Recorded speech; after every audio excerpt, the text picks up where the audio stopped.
एक तरफ है भारत, दुनिया की सबसे तेज बढ़ती इकोनॉमी, एक स्पेस पावर, एक डिजिटल सुपर पावर, और दूसरी तरफ है पाकिस्तान, जिसका नाम आज ग्लोबल हेडलाइंस में या तो टेरर से आता है या आईएमएफ लोन्स के हेडलाइन से। सवाल यह है कि 75 साल के सफर के बाद इंडिया और पाकिस्तान के रास्ते इतने अलग क्यों हो गए? क्यों एक तरफ इंडिया के पास G20 की कुर्सी है और दूसरी तरफ पाकिस्तान के पास बिजली की कटौती और रोटी की कमी है? और सबसे इम्पोर्टेंट, क्यों पाकिस्तान की सारी पॉलिटिक्स और नैरेटिव्स इंडिया को रोकने में घिस जाते हैं, लेकिन इंडिया आगे बढ़ने में लगा रहता है? आज इस वीडियो में इसी के ऊपर चर्चा करेंगे। क्या इंडिया पाकिस्तान में कोई कंपैरिजन है या कोई कंपैरिजन है ही नहीं? 2024 में इंडिया का डिफेंस बजट 86 बिलियन US$ का था, जबकि पाकिस्तान का सिर्फ 10 बिलियन US$ का। मतलब इंडिया का खर्च पाकिस्तान से 9 गुना ज्यादा है। इंडिया के पास राफेल, तेजस S-400 मिसाइल सिस्टम है और एक तेजी से बढ़ रही नेवी है। पाकिस्तान अभी भी सेकंड हैंड F-16 और पुराने टैंक्स पे डिपेंडेंट है। सबसे बड़ा फर्क यह है कि इंडिया अपने डिफेंस एक्सपोर्ट भी कर रहा है और 92 देशों को अपने वेपन्स बेच रहा है, जबकि पाकिस्तान खुद इंपोर्ट्स पे जी रहा है। पाकिस्तान के लिए सबसे बड़ा एग्जिस्टेंशियल क्राइसिस पानी का है। इंडस वाटर ट्रीटी के बावजूद उनके डैम्स डेड स्टोरेज लेवल पे जा रहे हैं। पंजाब प्रोविंस में वाटर फ्लो 1.43 लाख क्यूसेक से गिरकर 1.14 लाख क्यूसेक हो गया है, 20% की कमी। इसी वजह से कॉटन क्रॉप्स 30% डाउन है, मेज 15% और बीट 9% नीचे आई है। पाकिस्तान की इकोनॉमी में एग्रीकल्चर का शेयर जीडीपी का 23% है, लेकिन फूड सिक्योरिटी क्राइसिस इतना बड़ा है कि व्हीट और शुगर तक इंपोर्ट करना पड़ता है। दूसरी तरफ इंडिया दुनिया का टॉप राइस एक्सपोर्टर है और व्हीट प्रोडक्शन में भी सेल्फ सफिशिएंट है। मतलब पाकिस्तान की रोटी तक इंडिया के कंपैरिजन में कमजोर है। इंडिया की इकोनॉमी अब 4 ट्रिलियन के आसपास है, जबकि पाकिस्तान 370 बिलियन US$ पे अटका हुआ है। सिर्फ जीडीपी गैप नहीं, स्टेबिलिटी भी फर्क है।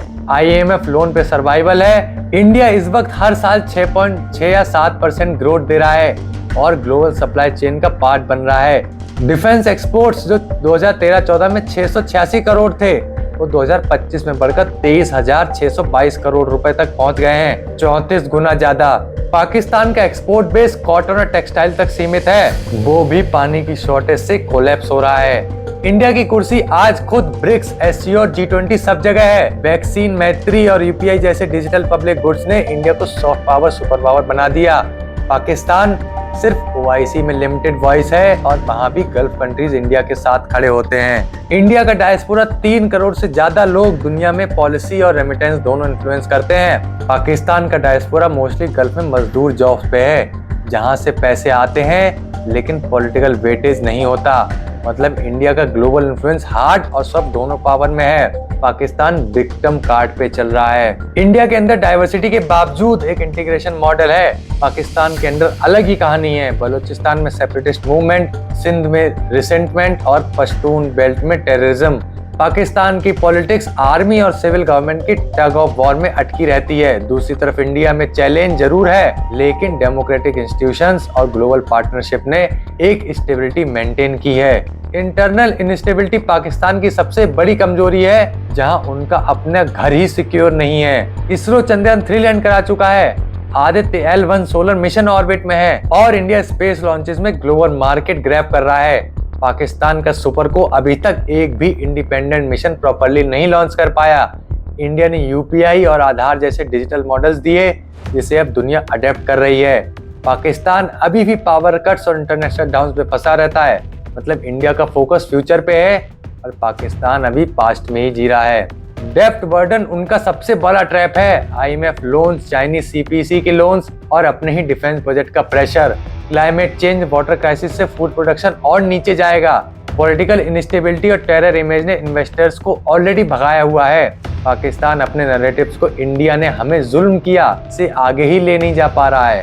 अगर इंडिया अपने ग्रोथ, एक्सपोर्ट और टेक मॉडल कंटिन्यू रखता है तो 2030 तक इंडिया 60 ट्रिलियन इकोनॉमी बन सकता है। पाकिस्तान अगर वाटर मैनेजमेंट और इकोनॉमी रिफॉर्म्स नहीं लाया तो सर्वाइवल स्टेट बन जाएगा, जहां IMF और इंपोर्ट पे ही लाइफ चलेगी।